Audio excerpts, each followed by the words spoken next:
now, we would like to give a big shout out to our sponsor, YMCA. And summer is here, and with the Texas heat, that means more time in the water, but we have to focus on a serious component of this, you guys. Drowning is actually the #1 cause of death for kiddos ages 1 to 4. And I mentioned YMCA, they are really committed to getting that number down. Each year, they teach thousands of kids across the country how to swim. So let's talk more about this effort. Joining today is YMCA water safety expert Lindsay Mondick to discuss, really these safety programs. Good to see you, Lindsay. Thank you so much. Thank you. So let's focus on the issue at hand. We all care about our kids' water safety. We think about it. It's not that we're not focused on it. So why is this still such a problem with young children experiencing drowning? Well, children are naturally inquisitive. They love the water, and that increases their risk. In addition, drowning is a silent killer. Most people still don't understand what drowning looks like, whether it be in a swimming pool, a bathtub, so that adds a layer. And then finally, research shows that marginalized communities are disproportionately affected by drowning. And really, drowning can be prevented. We believe teaching children how to be safe in and around the water at the Y is a necessity and not a luxury. Yeah, I couldn't agree more. Can you talk about how the Safety Around Water program works?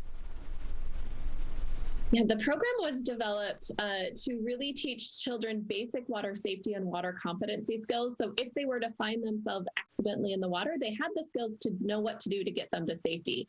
And it's unique in that it's geared towards underserved kids, particularly children of color, who statistically have higher drowning rates. And the program is offered to families across the United States at free or minimum cost.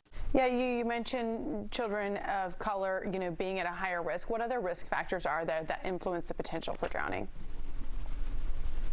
Yeah, so swimming lessons is one of them. So the inability to swim is a high predictor that you're going to have a drowning related incident or accident if you don't know how. In addition, lack of barriers, pool fencing, pool alarms, and then failure to wear life jackets are up there as well. The final really important risk factor is lack of supervision. 88% of children who drown did so under some form of supervision. And so reminding parents that supervision needs to be constant and undistracted is really key. Wow, I'm shocked to hear that.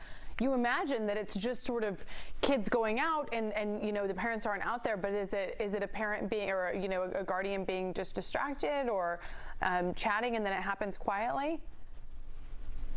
Yeah, so again, it's that layered effect, right? Children, as we mentioned, children being inquisitive, drowning being silent, and then parents, a simple, like if they're in the bathtub and you step away, right, for a moment, you come back and that child could easily fall underwater, or at a pool, the same thing, you look quickly at your phone and that child could slip under the water silently.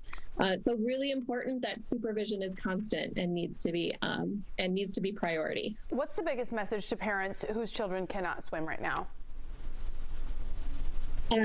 Get swimming lessons. It's never too late to start.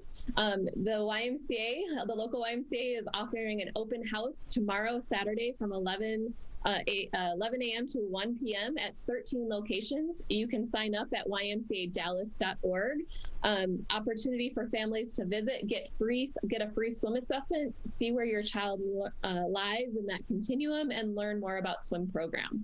Really, really helpful. Lindsay, I appreciate you. Can you give us a shout out to that website so that we know where to go for more information? Yeah, again, sign up at ymcadallas.org. And again, free swim assessments and a swim lesson open house tomorrow.